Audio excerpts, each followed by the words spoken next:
실제로 25% 뭐 유럽 같은 게 20% 이런 식으로 결정된 상호 관세율의 산식이라고 나온 그 배경을 보면 뭐 이러이러해서 계산한 다음에 2분의 1, 50% 예. 디스카운트 했다라고 나오지 않습니까?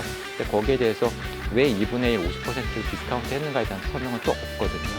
한마디로 저는 지금까지 우리가 힘든 거는 쟤네 때문이다 라고 이게 어떻게 보면 화살을 책임을 돌리는 형태의 그 뭐랄까 레토릭이라고 생각하고요. 경제학적으로는 사실 저는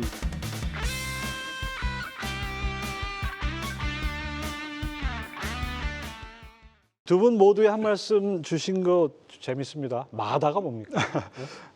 마다는 Make America Dangerous Again. 데인저러스하게. 예, 요즘에 마가를 재활용한 단어들이 굉장히 많이 떠돌고 있는데요.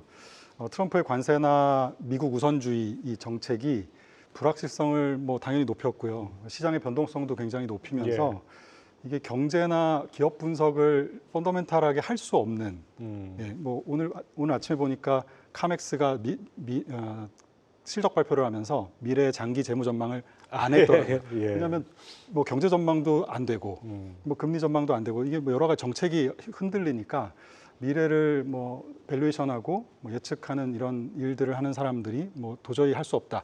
사실 신흥시장이 이렇습니다. 예. 그래서 미국이 마치 신흥시장처럼 움직인다. 마침 달러에 대한 이 신뢰도가 낮아지면서 트리플 약세가 나타나고 있잖아요. 주가가 급락하는데도 예전 같으면 미국의 장기 금리가 하락하고 달러가 강해졌는데 예. 지금은 장기 금리도 오르고 달러도 약세로 가고 주가도 하락하고 사실 이머징에서 나타난 현상이거든요. 그래서 이런 것들이 미국을 다시 위험하게 만들고 있다.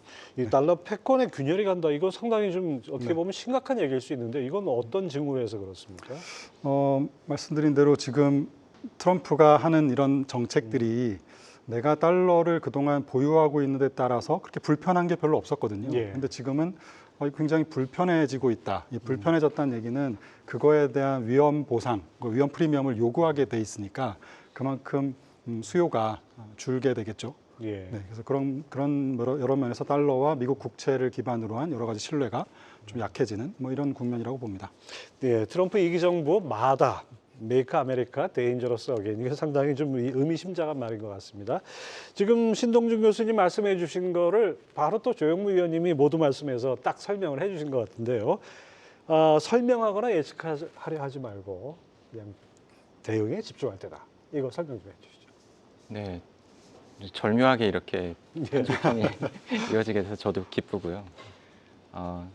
지난해를 돌아보면 가장 많이 받았던 질문 중에 하나가 트럼프가 대통령이 되고 나서 우리나라의 관세를 언제쯤 몇 퍼센트의 관세율로 얼마나 매길 것 같은지에 대한 질문도 많았고요. 예. 그걸 질문에 답하려고 시도하시는 분들도 많았고 뭐 저희라고 노력을 안 한 것도 아닙니다. 근데 저는 그걸 좀 하다가 들었던 생각이 뭐냐면 그래서 지난해 연말쯤부터 그런 말씀을 드렸던 것 같은데 앞서 말씀드린 관세를 어떻게 매길 건지는 트럼프도 모를 것 같다. 네, 물어보면 트럼프도 대답을 못할 것 같다는 생각을 하고 있었고요. 다르게 표현을 하면 애초에 정해진 체계적인 계획이나 플랜이나 타임 스케줄 이런 게 없었을 가능성이 높다라고 보고 있고요. 그것은 뒤에서 조금 더 말씀을 드리겠지만 관세 전쟁이기 때문에 미국이나 트럼프의 판단과 생각대로만 흘러가지도 않을 것이고 중국을 비롯한 다른 나라들의 생각과 판단과 대응에 따라서 어차피 달라질 수밖에 없고 경제학적으로 말씀을 드리면 일종의 게임 이론과 같은 상황이 지금 현실화되고 있기 때문에 최근에 벌어지고 있는 것은 그러면서 보면은 굉장히 당황스럽고 갑작스럽고 빠르게 바뀌는 것 같지만 저 개인적으로는 애초에 그럴 상황이었고 뭐 그렇게 놀라운 상황은 아니라고 그래서 보고 있고 그렇다 보니 그런 상황에서 예측하거나 전망하려고 하기보다는 대응이 중요한데 그 대응이 그냥 어떤 무계획적인 대응이 아니라 앞서 말씀드린 게임 이론처럼 여러 가지 상황, 시나리오별로 나름대로 이때는 이렇게 하고 저때는 저렇게 할 것이다 라고 하는 그런 자체적인 나름의 판단과 준비에 기반한 그런 신속한 대응이 중요한 때라고 생각을 하고 예, 있습니다. 그렇습니다. 두 분 말씀이 어떻게 보면 요즘 상황을 아주 함축하는 말씀인 것 같은데요. 사실 사고는 트럼프가 치고 문매는 미국 기업들 또 미국뿐이 아니라 전 세계 투자자들이 맡고 있다 이렇게 해도 과언이 아닌데요. 하루에도 수천조 원씩 미국 기업 시가총액이 증발하거나 또 늘어나거나 이런 상황입니다. 그럼에도 불구하고 트럼프는 주가 걱정하지 말라 곧 다시 오를 거다 얘기하고 있는데 먼저 첫 번째 트럼프는 도대체 왜 그럴까? 이 주제로 한번 얘기를 해보겠습니다. 트럼프가 대체 왜 상호 관세를 들고 나왔는지 이 부분에 대해서 한번 좀 설명을 해주시죠. 뭐 지금 가장 많이 나오는 거는 동맹국들을 포함해서 많은 국가들이 우리를 불공정하게 대하고 있고 우리를 이용해 먹고 있다 뭐라는 얘기를 하고 있잖아요. 그런데 뭐 얼마 전에 우리 미란이라는 분이 쓴 보고서를 봤지만 기본적으로 이게 행정부의 고위층들의 시각이 그런 것 같아요. 그러니까 달러가 기축통화로 작용을 하다 보니 많은 나라들이 달러를 갖고 있게 되어 있고 그럼 자연스럽게 달러 고평가였다. 이 고평가였던 상황에서 재정은 그래서 우리가 경상 제조업의 경쟁력을 잃었고 일자리도 잃었고 그래서 그 국민들을 우리가 도와주기 위해서 재정을 푸는 바람에 재정이 너무 적자가 돼서 급기야는 이제 이자를 갚는 비용이 군사비보다 많아졌다. 예. 그런데 우리의 동맹국과 적국들은 우리가 판을 깔아놓은 이런 거대한 달러 기축통화 시스템 그리고 우리의 안보 우산, 네. 그다음에 우리의 거대한 소비 시장을 통해서 오히려 더 성장하고 더 돈을 벌어갔으니 지금까지 우리가 힘든 거는 쟤네 때문이다라고 이게 어떻게 보면 화살을 책임을 돌리는 형태의 뭐랄까요 레토릭이라고 생각하고요. 경제학적으로는 사실 저는 말도 안 되는 얘기라고 생각하지만 정치적으로는 굉장히 잘 먹히는 어젠다가 됐다. 그래서 저는 전체 다시 정리해 보면 소비 시장, 안보 우산, 달러에 대한 기축통화 시스템을 그동안 우리가 공짜로 많은 나라들에 깔아줬으니 이제는 이거를 좀 우리 지금 비용 감당이 안 되니까 나눠서 좀 분담하자라는 맥락에서 일단 관세를 들고 나왔다고 생각합니다. 더 이제 밑에 깔려 있는 얘기들은 조금 이따가 또 말씀을 드릴게요. 예. 신동준 교수님은 이제 뭐 학교에서 이 경제학을 가르치시는데 교과서 다시 써야 되는 거 아닙니까? 맞습니다. 교과서를 다시 써야죠. 지난 한 4, 50년 동안 우리가 봤던 경제는 인구가 생산 가능 인구가 증가하고 경제도 사이즈가 커지고 성장하고. 아니 그 국가가 무역이란 건 비교 우위란 거 서로 이득이 된다 이렇게 배웠는데. 맞습니다. 네. 하여튼 여러 가지로 애로사항이 많을 것 같습니다. 조영무 의원님, 트럼프 왜 이렇다고 생각합니까? 어떻게 들리실지 모르겠습니다만 제가 일할 때 지키는 원칙 중에 하나인데요. 저는 잘 모르겠습니다. 예, 모르는 건 모른다라고 말씀을 드리는 게 맞다고 생각을 하고요. 제가 다른 사람의 의견을 참고할 때에도 진짜 전문가가 아니거나 또는 저 사람이 알 수 없는 부분에 대해서 누군가가 얘기를 하는 것을 저는 사실 그렇게 신뢰하지는 않습니다. 지금 시점에서 트럼프가 어떤 동기로 저렇게 하는가, 한마디로 트럼프의 머릿속을 제대로 들여다보고 예측할 수 있는 사람이 과연 있을까 하는 생각을 저는 하고요. 뭐 여러 가지 주변에 있는 사람들의 배경, 그 사람들의 보고서, 주장 이런 것들이 언급은 되고 있습니다만 최근에 실제로 벌어지고 있는 상황을 보면 저는 트럼프와 그 행정부가 최근에 하고 있는 일들이 그 안에서의 어떤 컨센서스에 기반을 해서 하기보다는 그때그때의 트럼프의 생각과 판단에 따라서 굉장히 좌지우지 된다라는 느낌을 받고 있습니다. 우리나라에서는 굉장히 중요했던 건데 우리나라에 대한 상호 관세율이 처음에 25%라고 했다가 트럼프는 25%라고 했는데 서명한 데는 26%라고 했다가 그래서 백악관에서 26%라고 했는데 나중에 또 25%를 정정하지 않았습니까? 저는 이렇게 중요한 숫자가 이렇게 어떻게 보면 어처구니 없이 왔다 갔다 하는 것을 보면서 과연 저게 체계적으로 준비된 건가, 오랫동안 논의된 것인가, 컨센서스인가, 그리고 뭐 어떤 이론이나 또는 주장에 기반을 두고 있는가. 실제로 25% 유럽 같은 경우 20% 이런 식으로 결정된 상호 관세율의 산식이라고 나온 그 배경을 보면 이러이러해서 계산한 다음에 2분의 1, 50% 디스카운트 했다라고 나오지 않습니까? 근데 거기에 대해서 왜 2분의 1, 50%를 디스카운트 했는가에 대한 설명은 또 없거든요. 한마디로 저는 이러한 식으로 지금 벌어지고 있기 때문에 앞서 말씀드린 내용의 반복일 수도 있겠습니다만 함부로 왜 저렇게 한다라고 예측하거나 판단을 내리는 것이 도리어 더 위험할 수도 있겠다라는 생각을 하고 있습니다. 근데 또 한편으로 생각해 보면은 이렇게 관세 전쟁을 벌임으로써 결국 그 피해가 돌아가는 거는 주식도 주식이지만은 미국 소비자들이 아닌가 생각이 돼요. 그만큼 물가가 올라갈 여지가 있지 않습니까?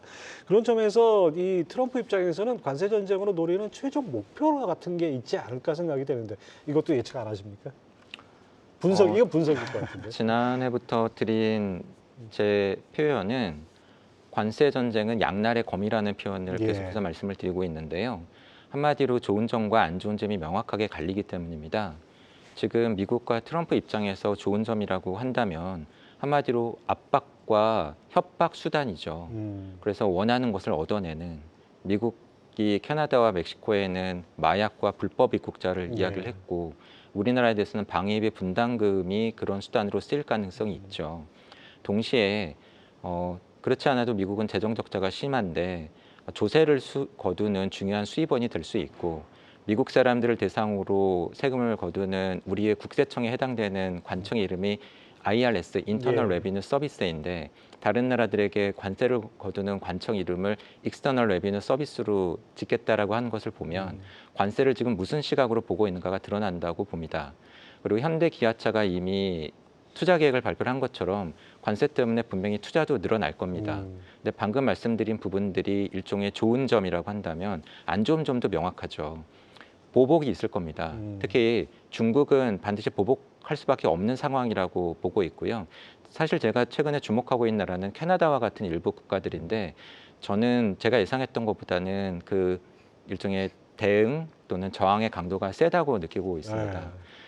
그리고 동시에 이러한 보복이 심해질수록 미국 소비자들 입장에서 직면하게 되는 물가 상승의 정도가 커질 수 있고 또는 직접적으로 미국 그 해외 수출이 위축될 수도 있고 모두 다 미국의 경제 성장률을 떨어뜨리거나 물가를 높이거나 실업률을 높일 수 있는 요인들이죠. 저는 트럼프도 이 정도는 예상을 할 거라고 봅니다. 그렇다 보니까 일방적으로 어떤 관세 정책을 펴기보다는 내가 협박을 했을 때 내 말을 들어주나 그리고 저쪽이 나한테 어떤 카드를 제시를 하나 내가 원하는 것을 관철하고 있는가에 따라서 수시로 그리고 그때그때에 따라서 달라질 것으로 봅니다. 그렇기 때문에 그만큼 예측하기가 어렵고 그리고 그 예측이 상황에 따라서 달라질 수밖에 없는 상황이라고 보고 있습니다. 예, 그렇습니다. 지금 말씀하신 대로 바로 그런 점이 트럼프가 종합적으로 노리는 부분이 아닌가. 각국과의 개별 협상에서 뭔가 우위를 점하기 위해서 관세 카드를 강력하게 쓰는 것이 아닌가 생각이 드는데요. 신동준 교수님, 일각에서는 관세는 수단이고 트럼프가 지향하는 최종 목표가 따로 있을 거다. 뭐 이런 얘기도 하는데 어떻게 보십니까? 뭐 저는 예측하기보다는 그냥 제 생각을 말씀드리겠습니다. 예. 제 생각은 기본적으로는 트럼프가 왔든 누가 왔든 지금 가장 미국이 해결해야 될 문제는 정부 부채가 너무 많다. 예. 재정 적자가 너무 심하다라는 게 깔려 있는 문제인 것 같고요. 이게 더 이상 지속 가능하지 않은 거죠. 재정 적자 얘기는 항상 있었지만 이제는 이자를 갚는다는 건 사실 스케줄이 정해져 있는 거라서 내가 한두 해를 뭐 좀 다 잘하고 못하고에 따라 크게 차이가 없거든요. 근데 지금 보면 갚아야 되는 그 재정 적자 향후 10년 동안 미국 의회 예산국에서 예측한 걸 보면 향후 10년 동안 재정 적자의 60% 이상을 이자를 갚는 데 쓰게 되어 있습니다. 지금 이자만 해도 연간 1조 달러가 네, 넘어가요. 내년부터 1조 달러가 넘을 걸로 예상을 하고 있는 거죠. 그런 상태에서 할 수 있는 게 그럼 별로 없어지거든요. 그래서 저는 트럼프가 이 부채를 어쨌든 줄여야 되는데 이 부채를 줄이는 과정에서 그럼 어떻게 줄일 건가? 일반적으로는 우리 유럽 재정위기 때 봤지만 긴축하거나 더 허리띠를 졸라매서 덜 쓰면서 소비를 줄이면서 긴축을 합니다. 재정을 덜 쓰는 거죠. 근데 미국은 그게 안 되는 나라잖아요. 근데 미국은 그게 아니라 오히려 채무 조정을 하거나 아니면 오히려 돈을 더 빌려서 더 성장해서 난 돈 벌어서 갚을 거야 라고 하고 있는 것 같아요. 그래서 트럼프의 경우에는 진짜 원하는 것은 성장을 통해서 제조업을 부흥시키고 성장을 시켜서 결국은 이 부채 문제를 해결하겠다라는 거고 그거를 위해서 하고 싶은 거는 감세, 뭐 규제 완화 그리고 전 세계에서 제일 싼 원자재를 공급해서 해줄게 뭐 이런 것들이었죠. 근데 감세를 하고 싶은데 당장 재정 적자가 너무 심하다 보니까 의회에서 승인을 안 해주지 않겠습니까? 그럼 뭐로 메울 거냐? 네, 재원을 그럼 네. 계획을 갖고 오면 그때 보고 해줄게라고 이제 하는 과정에서 아무리 봐도 줄일 수 있는 데는 별로 없어요. 전체 작년에 썼던 예산 중에서 지출 중에서 61%가 의무 지출 반드시 써야 되는 거고요. 13%가 이자. 나머지 26% 중에 12%가 국방비입니다. 그거 빼고 나면 뭐 그럼 14% 남아요. 14% 밖에 안 그래서 이거 중에서 이제 줄여야 되니까 일론 머스크가 등장해서 정부 효율부를 놓고 예. 각종 이제 정부에서 나오는 여러 가지 비효율을 좀 줄이려고 하는 뭐 이런 형태의 그림이 나오는 게 하나 있고요. 하나는 아예 세수를 늘리는 과정에서 관세를 통해서 앞으로 한 10년 동안 6조 달러 정도를 충당하겠다. 그러니까 감세를 승인해 달라. 뭐 이런 형태의 그림인 것 같습니다. 현재로서는 5월 하순 정도에 지금 공화당의 목표는 5월 하순 정도에 통과시키는 게 일단 목표이기 때문에 아마 통과가 되고 나면 관세에 대해서 조금 그 전까지는 왜냐하면 숫자를 봐야 돼요. 관세 수입이 계속 찍히고 있어라고 트럼프 대통령이 계속 얘기하고 있는 것도 봐 지금 한 달에 이 정도 들어오고 그다음 달 이 정도 들어오고 그럼 연간 내년까지 합치면 대충 세수가 이 정도 들어올 테니 우리가 이 정도의 감세는 승인을 해주세요. 뭐 이런 의미라고 저는 생각하고요. 그래서 처음 몇 달 정도는 이 숫자를 좀 보고 싶어 한다. 그런 뜻 보고 나서 감세가 통과되면 그 다음엔 아마도 조금 더 협상하면서 그 관세율을 조금 낮추는 그런 과정으로 가지 않겠는가. 트럼프가 딜하는 어떤 수단으로서 네. 관세가 있는 동시에 또 실질적으로 세수를 확보하는 그런 어떤 그 현실적인 이유도 있다 이렇게 볼 수 있겠군요. 자, 아까 미란 얘기 잠깐 하셨는데 미국 관세 정책 큰 그림을 그린 스티브 미란 백악관 경제자문위원장 이런 얘기를 했습니다. 반항하지 말고 받아들여라. 뭐 미국이 이제 주먹을 휘두른다 이 소리 같은 느낌이 딱 드는데요. 근데 하지만 전 세계에서는 뭐 크고 작고 약간 반발이 있지 않습니까? 특히 중국 같은 경우 뭐. 네, 뭐 맞대응. 결사항전하겠다라는 계속 코멘트가 나가고 있으니까요. 그래서 시장이 더 불안해하는 거겠죠. 그런데 글쎄요, 이게 부작용들이 만만치 않아 보이고요. 일단 그 과정에서 아까 제가 잠깐 말씀드린 대로 주가가 급락하고 예. 금리도 상승하고 뭐 달러도 약하게 가는 과정에서 이게 과연 미국이 원하는 그 그림이 가능할 것인가. 그래서 오히려 뭐 아까 미국 우선주의라든가 동맹국에 대한 여러 가지 혐오, 조롱 뭐 이런 것들이 달러 자산을 보유하고 있는 데 대한 위험을 키우는. 그래서 저는 이렇게 반발도 반발이지만 내가 동맹국들조차도 우리의 외환보유고를 미국 국채로 갖고 있다가 잘못하면 무이자 채권 장기채로 교환당할 수도 있겠구나 생각하면 이거 당연히 비중을 줄여야죠.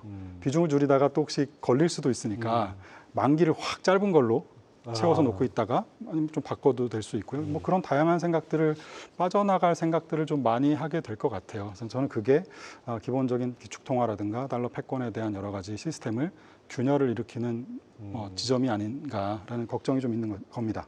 예. 사실 미국이 이렇게 초강대국이 될 수 있었던 요인 중에 하나가 바로 달러 패권 아니겠습니까? 그 달러 패권이 흔들리는 상황을 초래한다는 거 이거는 그렇게 썩 달가운 상황이 아닐 것 같은데요. 어떻게 보십니까? 그 부분에 대해서도 의견들이 많이 엇갈리는 것 같습니다.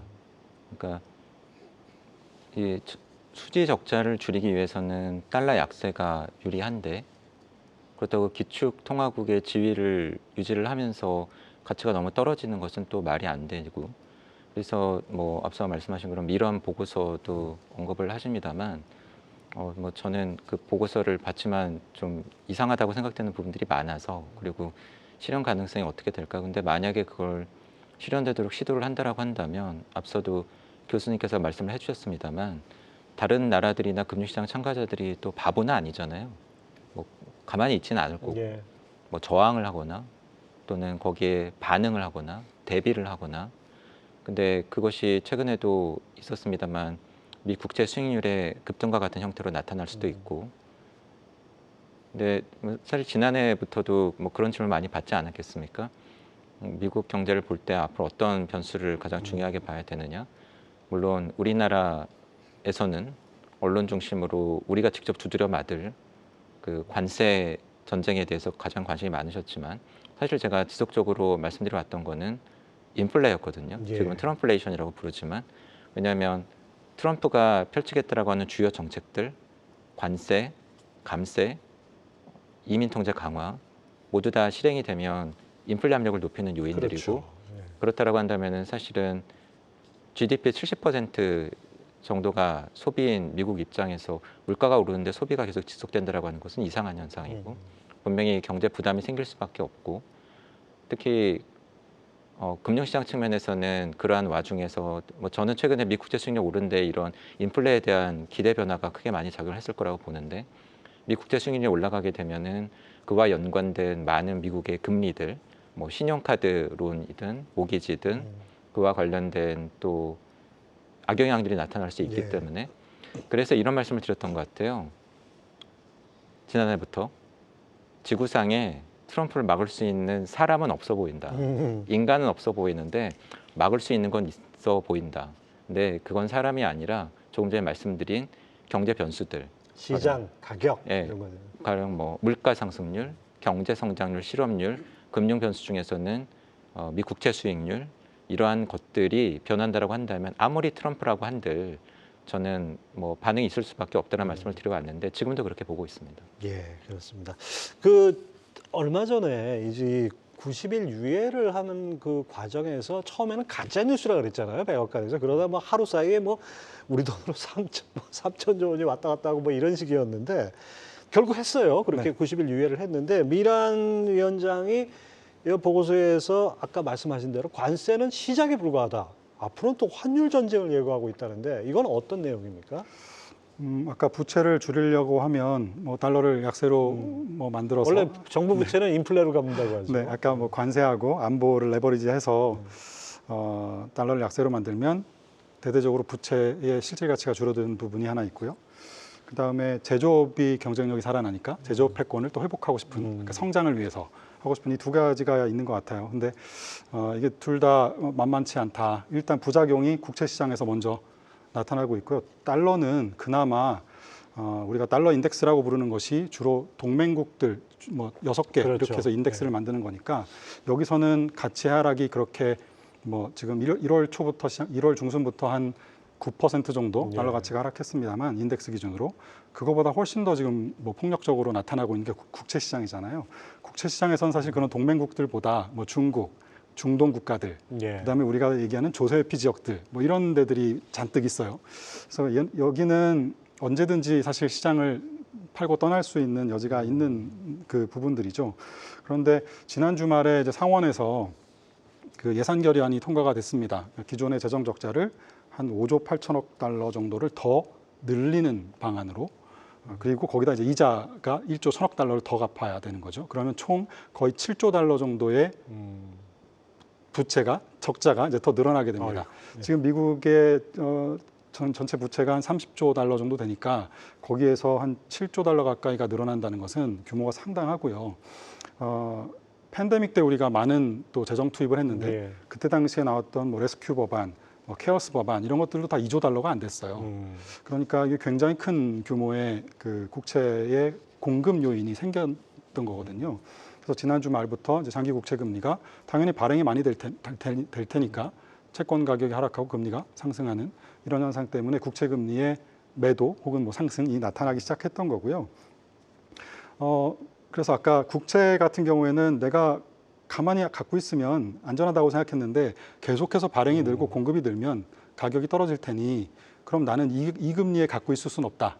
그러면 팔고 다시 사든지 좀 더 높은 금리를 요구해야 되는 거죠. 그러니까 국채에 대한 위험 프리미엄을 더 요구하게 됩니다. 그래서 그게 하나 국채 시장에 지금 리스크가 생긴 거고요. 또 하나는 관세율을 이렇게 높게 유지하면 당연히 미국 화이국의 교역량이 줄 거예요. 그렇겠죠. 네, 그러면 관세 예측했던 6조 달러를 다 돈이 들어오기가 쉽지 않을 겁니다. 그럼 그만큼 당연히 세수도 줄고 또 그만큼 반대편에서는 국채를 사는 양도 줄겠죠, 외국인들이. 그래서 이런 부분들이 하나 또 있을 수 있고요. 또 하나는 지금 많이들 예측하는 것처럼 만약에 정말 경제가 침체에 빠지면 그럼 재정은 더 써야 되거든요. 국채 발행은 더 늘어납니다.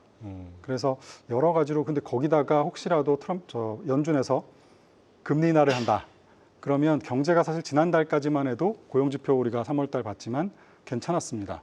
그러니까 이렇게 관세가 험악하게 나올 줄 모르고 어쨌든 고용을 활발하게 창출을 한 상태였기 때문에 여기에 한두 달 흔들렸다고 혹시라도 금리 인하를 하기 시작하면 역시 미래 인플레이션에 대한 걱정 때문에 오히려 장기 금리는 더 튀어오를 리스크가 있어서 여러 가지 면에서 지금 국채 시장은 안정되기 좀 쉽지 않은 그런 흐름으로 가고 있다고 보여집니다. 이미 외국인들이 차지하는 미국 전체 국채 발행 잔액 중에서 외국인들이 차지하는 비중이 2008년, 9년 뭐 그쯤에서 보면 한창 많았을 때가 55%, 6% 정도 갖고 있었어요. 전체 국채 시장에. 근데 지금 그게 30%로 줄었습니다. 많이 줄었네요. 특히 중국이 많이 팔았죠. 일본도 많이 팔고. 중국이 1조 한 3, 4천억 정도 갖고 있다가 지금 한 7, 8천억 달러 정도로 많이 줄었고요. 일본이 지금 제일 많이 갖고 있는 게 1조 1천억 불 정도 갖고 있습니다. 그래서 전체적인 외국인들의 규모는 늘었는데 발행이 워낙 많아지니까 전체 시장에서 차지하고 있는 발행 점유율이라고 해야 되겠죠. 발행 그 비중은 한 30%로 줄었다. 그럼 누가 늘었는가? 연준도 한 3년 전에 비해서 3년 전에 25%를 갖고 있다가 지금 15%로 줄었어요. 그럼 어디로 갔어요? 이게 대부분 다 개인들이라든가 요번에 그 국채 시장에 발작을 일으켰던 헤지펀드라든가 이런 전통적인 사실 연기금, 은행, 뭐 중앙은행 이런 데들이 아니라 보험사 이런 데들이 아니라 지금은 개인이라든가 이런 쪽이 헤지펀드, 법인 이런 쪽이 현재 20% 정도 채권을 갖고 있어서 우리나라도 최근 2, 3년 사이에 개인들이 채권을 많이 샀지 않습니까? 미국도 똑같습니다. 연준보다 많이 갖고 있게 됐고 전체적으로 국채를 보유하고 있는 투자자들의 이 뭐랄까 기간 혹은 질 이런 것들은 많이 좀 낮아져서 변동성이 커질 수 있는 여지를 충분히 지금 갖고 있다. 이렇게 보셔야 될 것 같습니다. 일각에서 나오는 얘기가 지금 뭐 영구채 비슷하게 100년 만기 국채 이런 거를 떠안기려고 한다. 트럼프가 그런 의도다. 이런 얘기는 어떻게 봐야 됩니까? 저는 이거는 우리가 많이 봤던 그림이에요. 사실 기업이 부실화돼서 살리려고 마음 먹을 때 우리 SK 하이닉스도 2000년대 초반에 그렇게 해서 살렸지 않습니까? 채권단이 모여서 일단 협상합니다. 당장 그대로 원리금 상환을 요구하면 부도날 것 같으니 3년이든 2년이든 기간을 정해놓고 채무 동결을 해서 채무 조정을 해주죠. 당분간은 너네 이자 갚지 말고 원금 만기 돌아와도 그냥 자동 연장해 줄 테니까 열심히 돈 벌어서 3년 뒤에 그때 갚아라 하고 채무 조정을 해주잖아요. 근데 지금 미국이 원하는 게 딱 이자를 내야 되는데 이거를 무이자 초장기채로 거의 영구채로 바꾸자라는 얘기는 당분간 채무 조정해달라라는 요구처럼 들려요. 저는. 그래서 이게 트럼프 대통령이 워낙 사업가시다 보니까 그리고 본인도 옛날에 채무 조정을 여러 번 당했다는 얘기도 많이 들었고 그래서 그런 방향으로 채무 조정하고 오히려 레버리지를 일으켜서 더 성장하려고 하고 공장들 들어와라 제조업 살리겠다 뭐 이런 맥락이 아닌가 싶습니다. 실제 그런 행동이 단행될 가능성은 저는 없다고 봅니다. 근데 문제는 우리나라 같은 경우에 지금 외환보유고에서 정부나 중앙은행이 갖고 있는 미국 국채를 저런 얘기 나오는 걸 보니까 만약에 우리의 방위비를 레버리지해서 바꾸자라고 했을 때 그러면 우리가 방위비를 얼마를 더 낸다고 하면 안 바꿔도 될까? 이제 그런 상상을 자꾸 하게 되잖아요. 그런 것들이 아까 제가 국채를 보유하고 있는 데 따른 달러로 돼 있는 자산을 보유하고 있는 데 따른 위험이 자꾸 높아지는 게 이제 그런 것들입니다. 갖고 있으면 당할 수도 있겠다. 그러니까 빨리 다른 쪽으로 좀 다변화를 해야 되겠다는 거죠. 심지어 어디까지 갔냐면 유럽의 중앙은행이나 감독 당국의 사람들이 회의를 하고 나와서 비공식적으로 이제 얘기한 것이 기사가 흘러나온 게 있어요. 뭐냐면 만약에 유럽이 다시 팬데믹이라든가 어떤 위기에 빠졌을 때 미국이 달러 수합 라인을 과거처럼 열어줄 것인가? 아니면 열어주더라도 아주 높은 이자를 요구하던가 아니면 젤런스키한테 요구했던 것처럼 광물을 내놔 했잖아요. 그것처럼 뭔가 다른 거를 반대급부를 요구하진 않을까?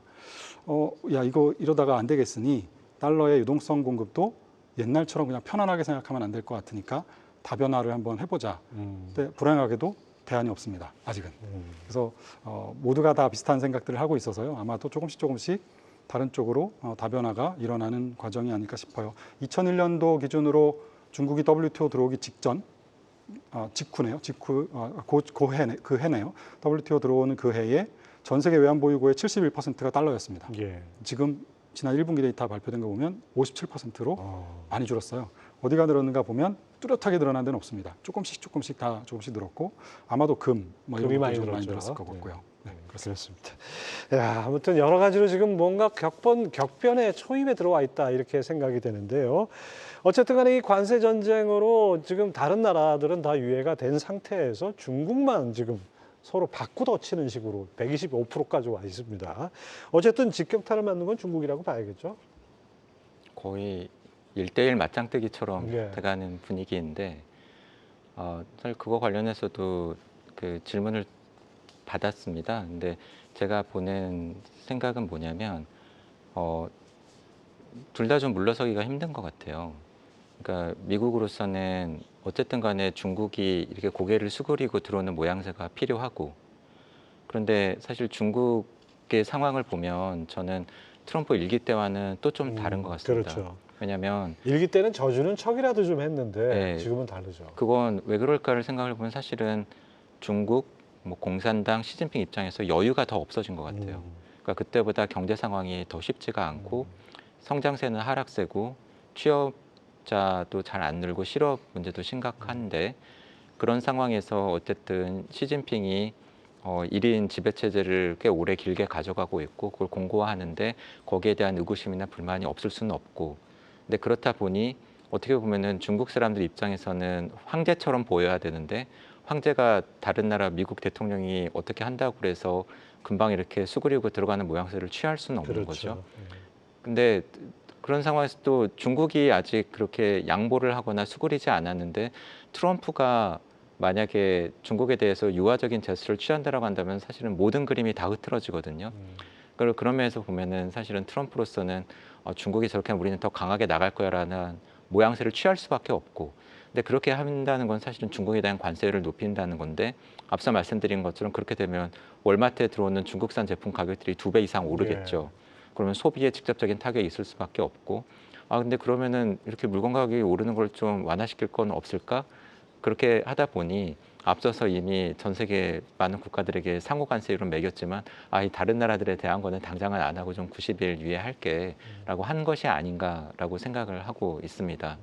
그렇다 보니까 앞서 말씀드린 것처럼 이게 일방적인 어떤 결론이라기보다는 양쪽의 상황, 양쪽의 판단에 따라서 좌지우지될 수밖에 없고, 그런 면에서는 좀 쉽지 않은 국면으로 흘러가고 있다라고 보고 있습니다.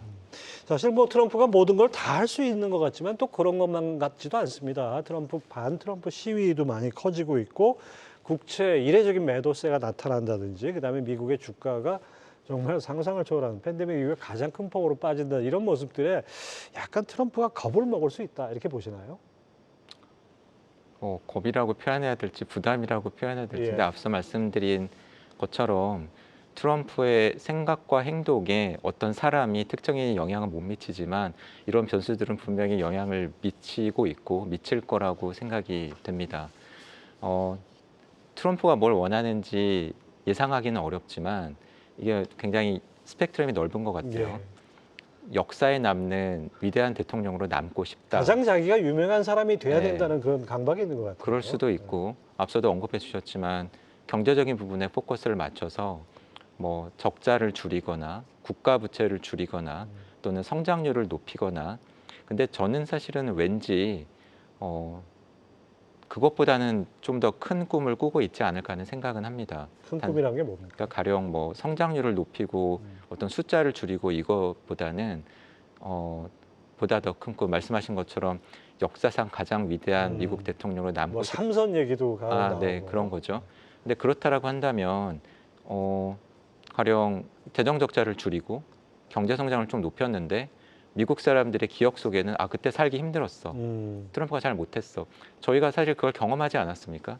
바이든 때 경제 성적표 그렇게 나쁘진 않았거든요. 그렇죠. 지표는 다 괜찮았죠. 네, 바이든. 근데 물가를 못 잡아서 그건 재선에 실패하지 않았습니까? 그걸 이기고 들어온 사람이 트럼프잖아요. 그렇다고 한다면은 트럼프 입장에서는 결국은 미국 국민들의 생각, 여론이 중요할 텐데, 미국 국민들의 생각과 여론은 아무래도 장바구니 물가, 인플레, 그리고 금융시장 측면에서는 국채 금리, 주가 이런 것에 영향을 받을 수밖에 없지 않을까 하는 생각을 하고 있고요.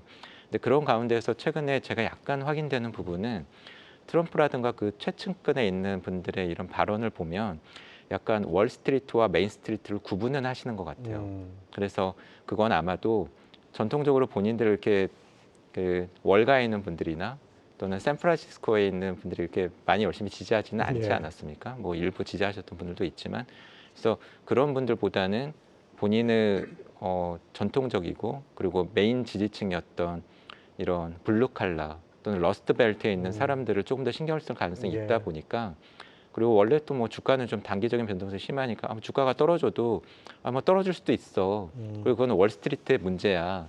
하지만 우리는 메인스트리트는 중요해. 미국의 투자가 늘고 공장이 생기고 일자리가 늘고 이건 중요해. 이런 생각을 가지고 있다라고 한다면 저는 물가 급등, 실업률 상승 이런 부분은 경시하기는 어려울 것 같습니다. 예, 그렇습니다. 하여튼 트럼프가 뭐 지금 우리가 생각하는 건 예측 불허이기 때문에 정말 종잡을 수 없지만은 트럼프도 아킬레스건이 몇 가지 있다는 거 우리가 또 생각을 해야 될 것 같습니다. 자, 그다음에 과연 이 트럼프의 정책이 부메랑이 돼서 돌아올까 이 부분을 또 우리가 짚어봐야 되겠는데요. 참 이게 입에 담기도 그렇습니다. 이 말 뭐 방송에 적절한지 모르겠는데 키스마이에스 뭐 이런 표현도 했고 모두가 나에게 굽신거리고 있다. 이 한 나라의 대통령의 언사로서는 부적절한데 실제 트럼프가 한 말입니다. 이 말대로 과연 이 신동준 교수님 보시기에 모든 나라들이 그냥 적응해서 갈 건지 아니면은 경제 석학들 말처럼 미국 경제뿐이 아니라 세계 경제를 파탄으로 몰아넣을 것인지 어떻게 봐야 됩니까? 이대로 계속 간다면 파탄으로 끝날 가능성이 높겠죠. 근데 그대로 계속 갈 것 같지는 않습니다. 갈 수가 없겠죠. 네네. 그래서 트럼프 대통령은 무역 적자 얘기하면서 우리가 제조업 다 뺏겼어라고 말하지만 사실 달러가 강했기 때문이라고 또 말하잖아요. 네. 달러가 강했기 때문에 자금을 굉장히 싸게 낮은 금리에 조달을 그동안 아무런 어려움 없이 해왔다. 미국의 최대 수출품은 달러다라고 말할 정도로 전 세계의 달러가 그래서 퍼져 있는 거지 않습니까? 그래서 저는 이 달러가 강했고 낮은 금리의 자금도 조달할 수 있었고 달러가 강했기 때문에 낮은 인플레이션도 유지할 수 있었고 그렇죠. 물건을 싸게 예. 많이들 소비할 수 있었기 때문에 그런 긍정적인 면들을 지금 일단 달러가 다시 약세로 만들고 제조업 공장을 들어오라고 하는 과정에서 좋은 면들을 지금 잃어버리기 시작하는 거죠. 아까 자금을 조달하는 게 조달 금리가 자꾸 높아진다던가 뭐 이런 요인들이 생기는 거고요. 경상수지 기준으로 보면 GDP 대비 작년에 미국의 경상수지가 한 4% 적자였습니다. 정확하게 그만큼 자본이 밖에서 들어온 거거든요, 미국으로. 그래서 중장기 자금이 들어온 금액을 보니까 1조 2천억 달러가 정확하게 들어왔어요. 그래서 그중에 주식이 한 3,100억 달러 정도가 작년에 순유입이 됐고 외국인 자금이요. 채권이 이제 나머지 자금들이 들어온 거죠. 그런데 당연히 아까 환율을 높이고 관세율을 높이고 달러를 약세로 만들어서 제조업 기지가 들어오게 되고 하면 당연히 그 경상수지 흑자, 무역수지 흑자, 적자 부분이 줄겠죠. 줄어드는 만큼 자본 유입도 아마 당연히 줄어들 겁니다. 그래서 저는 지금 외국인들의 자금도 당연히 줄어드는 것들이 이미 11월 데이터부터 채권 자금은 조금씩 나가고 있거든요. 지금 현재 데이터가 1월 달까지밖에 나오지 않아서 2월, 3월 데이터 좀 봐야 되겠습니다만 어쨌든 11월부터는 조금씩 빠져나가고 있다. 주식은 아직 큰 변화는 안 보였었고요. 근데 아마 3월은 다를 것 같아요. 근데 또 하나 주목하고 있는 거는 외국인이 아니라 미국 거주자들이 또 나가는 금액이 2023년도, 그러니까 작년 말고 그 2023년도에는 총 합쳐서 1,000억 불이 안 됐어요. 주식과 채권 장기 자금 나간 게. 미국이 제일 좋았으니까 사실. 네. 그죠? 근데 작년에도 좋았잖아요. 예. 근데 작년에 거의 4천억 달러, 5천억 달러 가까이가 나갔습니다. 4천억 달러가 나갔어요. 그래서 주식에서도 한 1,500 달러 가까이 나갔고 밖으로요. 그래서 외국인들도 그렇고 미국 거주자들도 그렇고 이제는 그 달러가 너무 비싸고 뭐 밸류에이션도 비싸고 여러 가지 흔들리는 여러 가지 패권에 대한 얘기들 이런 것들이 반영되면서 자금이 미국에서 나가는 거에 대한 리스크를 이제 조금 더 생각을 우리는 좀 해야 되지 않나. 저는 그렇게 생각하고 있습니다. 네, 미국이 뭐 무한정 잘 나갈 수 없는 그런 환경이 조금씩 조성되고 있습니다. 근데 문제는 이런 상황에서 과연 우리 경제는 어떻게 가야 되는지 이게 참 걱정인데요. 앞서 언급해 주셨지만 뭐 우리 수출로 먹고 사는 나라의 관세 전쟁에서 가장 타격이 큰 나라 중에 하나가 아니겠습니까? 뭐 한마디로 백척간두다 이런 표현을 많이 하는데 우리 가장 심각한 문제가 성장이 멈춰버리고 있다 이렇게 봐도 될까요? 사실은 멈춘 게 아니라 떨어지고 있죠. 예, 지난해 2%였는데 올해 분명히 2% 안 될 거고 가장 최근에 마지막으로 언급한 한은 총재의 올해 성장률 언급이 1.5였는데 예. 그 말씀을 하시면서도 중립적이라고 하는 단서를 다셨고 추경이 빨리 잘 시행이 되면 성장률이 좀 높아질 수 있지만 관세 전쟁 같은 게 격화되면 더 떨어질 수 있다라고 하셨는데 지금 저희는 그 결과를 알지 않습니까? 예. 추경은 아직 안 이루어졌고 관세 전쟁은 생각보다 격화되고 있고 그래서 저도 질문을 많이 받는데요. 저는 1.5%는 안 될 것 같다. 예, 그렇게 말씀을 드리고 있고 그런 면에서 보면은 뭐 성장률 자체도 중요하지만 사실은 성장률을 뜯어 보았을 때 그 내용도 굉장히 중요하거든요. 그런데 전체적인 민간 소비 증가율을 국외 소비와 국내 소비 지출 증가율로 나누어서 보았을 때 전보다는 둔화되었지만 여전히 국외 소비 지출 증가율은 꽤 높지만 예. 지난해 상당 기간 동안 전년 대비 마이너스 증가율을 기록했었던 국내 소비 증가율을 기록하고 있는 이런 국내 민간 소비가 그렇게 뚜렷이 회복될 만한 모멘텀이 잘 보이지 않는다. 미국도 그렇지만 우리나라도 큰 폭의 그리고 빠른 금리 인하가 쉽지 않은 상황이고 그리고 물가 부담도 완전히 해소되지 않았고 그리고 뭐 최근에 올라간 원달러 환율도 그러면서 좀 부정적으로 작용할 수가 있고요.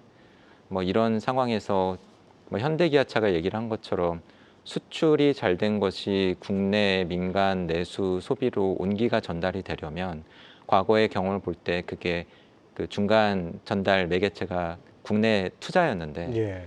투자가 최근에 다소 살아나는 조짐은 보이지만 과거 반도체 슈퍼사이클 때에 비하면 굉장히 많이 부진하거든요.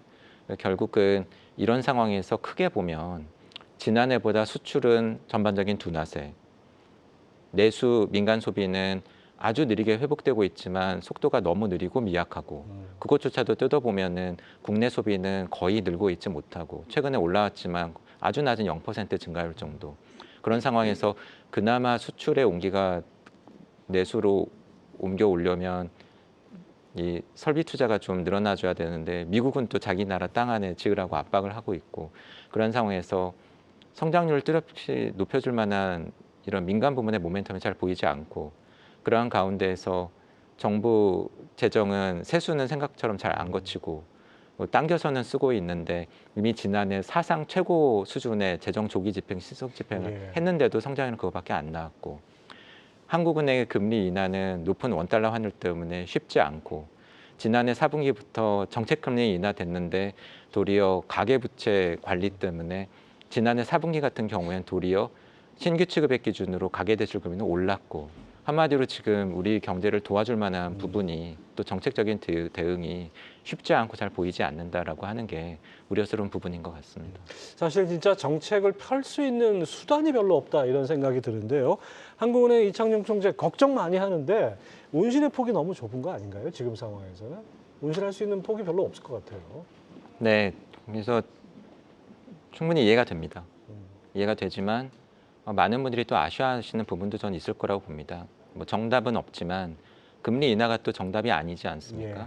경기를 보면은 낮춰야 될 것 같지만 뭐 환율, 뭐 가계 부채 그리고 서울 일부 지역이긴 하지만 올라가는 집값 이런 것들에 대한 우려도 있으니 정말로 통화 정책을 펴기 쉽지 않은 상황이라고 봅니다. 신동주 교수님은 어떻습니까? 한국은행이 금리를 내릴 수 있을까요? 지금 상황에서? 전 세계 중앙은행 중에서 우리나라 중앙은행이 가장 극한 직업인 것 같아요. 네. 이게 학교에서 배울 때는 경제가 좋으면 인플레이션이 발생하고 네. 경제가 나쁘면 물가가 하락하고 이렇게 그렇죠. 배우는데 우리는 중간에 환율이 끼어 있어서요. 항상 반대로 나타나거든요. 경제 좋으면 외국인 자금 들어와서 환율이 낮아지면서 물가가 떨어지고 반대로 경제가 나쁠 때는 외국인 빠져나가면서 환율이 튀어서 물가가 올라가고 그러니까 통화 정책을 하는 데 있어서 미국이 진폭이 크다면 우리나라는 진폭이 되게 좁을 수밖에 없고 효과도 제한적일 수밖에 없는 그렇죠. 그런 상황이지 않나 싶습니다. 뭐 변동금리부 부채가 워낙 많은 것도 역시 또 우리의 발목을 잡고 있는 부분이기도 하고요. 그래서 여력은 없습니다만 또 그렇다고 해서 아무것도 안 할 수는 없잖아요. 네, 그럴 수도 없죠. 그래서 당장 지금 6월 초에 대선 일정이 잡혔기 때문에 금통위 일정으로 봤을 때 5월 말에 하기는 좀 부담이 있어요. 그래서 4월 달에 그러면 할까? 근데 만약에 4월 안 하고 넘어가면 5월, 6월 그 뒤에 한참 더 뒤에 늦어지죠. 갈 수도 있는 문제거든요. 그래서 저는 인하를 하는 것도 물론 뭐라도 그래도 한다는 측면에서는 할 수 있겠지만 충분히 한다는 시그널을 주고 뭐 우리가 결정만 되면 얼마든지 강하게 더 할 수 있으니 카드를 소진하지 않고 최대한 인하 효과는 놔두는 뭐 그런 정책도 좀 저는 필요하지 않나 하는 생각이 듭니다. 예, 아무튼 지금 너무 어떻게 보면 경제 주체들이 어깨가 축 처져 있는 이런 상황이 아닌가 싶은데 뭔가 좀 이렇게 부스팅을 할 수 있는 어떤 모멘텀이 필요한데 지금 상황은 여러모로 좀 안 좋은 쪽으로 가고 있는 것 같습니다. 어쨌든 이번 관세 전쟁에 주목받은 인물이 있죠. 워런 버핏. 유일한 생존자는 워런 버핏이다 이런 얘기까지 나오는데 워런 버핏이 작년 연말부터 현금 보유 많이 늘렸다는 보도도 나왔고 벅셔 해스웨이 그 뭐 주총에서도 얘기하고 뭐 여러 가지 얘기들이 있는데 지금 상황에서 조언을 해주신다면 뭐 리서치 센터장 출신이니까 이 부분에 대해서 한 말씀 하실 수 있을 것 같아요. 일단 가장 먼저 생각나는 거는 연금이나 IRP 투자하기는 너무 좋은 때다. 네, 뭐 지금부터 내가 투자해서 뭐 일단 가격으로 치면 지금 비싸지 않은 수준이죠. 뭐 한국 주식은 싼 수준이고요. 미국 주식은 싸다고 말하기는 아직 조금 이르지만 그래도 비싸진 않다 더 이상 M7을 포함해서 그리고 나머지 나라들은 그래도 어느 정도 조금은 좀 싼 뭐 그런 상태이기 때문에 당장 올해 뭐 내년을 놓고 보면 불확실성이 커 보이기도 하고 추가로 더 주가가 하락할 수도 있다고 생각은 되지만 지금부터 뭐 5년 뒤 뭐 짧게는 3년 뒤 그러니까 적립식으로 그냥 꾸준히 네. 가는 건 지금 상태에서 나눠서 이 가격에 좀 더 떨어지더라도 내 돈을 뭐 3분의 1, 5분의 1 나눠서 5번에 걸쳐서 3번에 걸쳐서 나눠서 진입을 한다. 뭐 이런 것들은 저는 굉장히 좀 편안하지 않을까 생각이 들고요. 그다음에 또 하나는 아까 우리나라에 지금 성장 동력이 없어졌잖아요. 수출과 내수의 양극화 그리고 이 수출 그동안 공장이 하도 해외로 많이 빠져나갔기 때문에 이제 더 이상 낙수 효과가 없는 부분 이런 부분을 고려하면 일본의 경험이 또 중요한 사례가 될 수도 있을 것 같거든요. 일본도 보면 국내에서 할 수 있는 게 별로 없다 보니까 결국은 그래도 돈은 있으니 예. 해외 투자를 많이 해서 해외에서 좋은 기업들이 돈을 벌어서 배당을 예. 나한테 주는 뭐 이런 형태가 됐지 않습니까? 그래서 우리도 길게 보면은 지금 그런 형태로 가는 그런 초입이 아닌가 하는 생각이 들고요. 또 하나는 그나마 다행인 것은 딥시크가 나오면서 물론 충격이 있었지만 예. 그동안은 엔비디아가 만들어내는 고사양의 엄청난 칩이 있어야만 우리도 AI를 할 수 있을 줄 알았는데 그게 없어도 할 수 있는 영역들이 있구나라는 거를 이제 봤어요. 그래서 한국 사람들의 특징이 그런 기존에 있는 거를 확장하거나 연결해서 창의적으로 뭔가 만들어내는 거 굉장히 잘하지 않습니까? 그래서 우리도 중국의 딥시크 같은 것들을 얼마든지 그걸 활용한 다른 소프트웨어를 만들다던가 얼마든지 그 AI 서비스와 관련된 것들은 우리도 승산이 좀 있지 않을까 하는 기대가 좀 있습니다. 그래서 지금은 저는 아까 달러가 균열이 좀 가고 있는 과정에서 그동안 우리나라 투자자들이 대부분 다 전체 자산의 아마 해외 투자는 거의 95% 이상 미국 주식이었을 것 같아요. 예. 근데 이 부분을 조금은 줄이라는 게 팔라는 뜻이 아니고요. 분산을 하라는 네. 얘기죠. 이거는 이미 가격이 충분히 뭐 비싼 거는 끝났으니까 이거를 지금 파는 건 아닌 것 같고요. 이걸 기다리고 새로운 돈이 월급을 받아서 들어오는 돈들은 이제는 이머징 전체를 사는 투자라든가 아니면 선진국 전체 미국을 제외한 이런 투자들을 조금씩 뭐 금이나 비트코인도 좀 마찬가지라고 생각하고요. 좀 늘려서 분산 투자하고 다각화하는 이런 형태는 어느 때보다 지금 중요한 대응 전략이 아닌가 생각합니다. 예. 사실 버핏만 따라했으면 이번에 손해 안 보고 참 좋은 기회가 될 수 있었는데 정말 그게 어려운 거죠. 버핏 따라하는 게 제일 어렵지 않나 생각이 됩니다.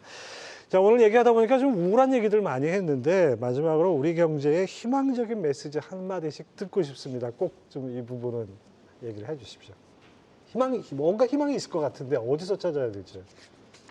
일단 우리나라가 약간 비켜간 상황에서 미국과 중국이 1대1 맞짱을 뜨고 있다. 물론 중국 경제가 이번 타격으로 인해서 간접적인 악영향은 우려가 되지만 일단 저희가 그 최전선에서 있지 않다라고 하는 것은 다행스러운 부분이라고 생각을 하고요. 앞서도 정책적인 대응이 어려운 부분에 말씀을 드렸습니다만 저 개인적으로는 지난해 하반기, 지난해 4분기보다는 특히 4분기 이후에 통화 정책점에서 금리 인하가 이루어졌던 것에 비해서 지금은 재정 정책이 조금 더 힘을 내줘야 될 시기다. 그래서 어떠한 형태로든 재정 정책이 어떠한 기여를 할 수 있을지를 좀 더 적극적으로 고민할 필요가 있겠고 민간 쪽에서는 트럼프가 워낙 저렇게 하다 보니까 과연 미국의 투자를 계속 늘려도 되는가에 대해서 좀 다시 생각해 보는 계기는 되는 것 같습니다. 그래서 그것이 앞서 말씀드린 국내 투자로 이어진다라고 한다면 그나마 수출의 온기가 민간 내수로 이어지는데 좀 좋은 연결고리를 할 수 있지 않을까 하는 기대는 가지고 있습니다. 예, 그렇습니다. 생산, 투자, 소비가 함께 가야 되는데 지금 그 고리가 약간 약화된 그런 상황인 것 같습니다.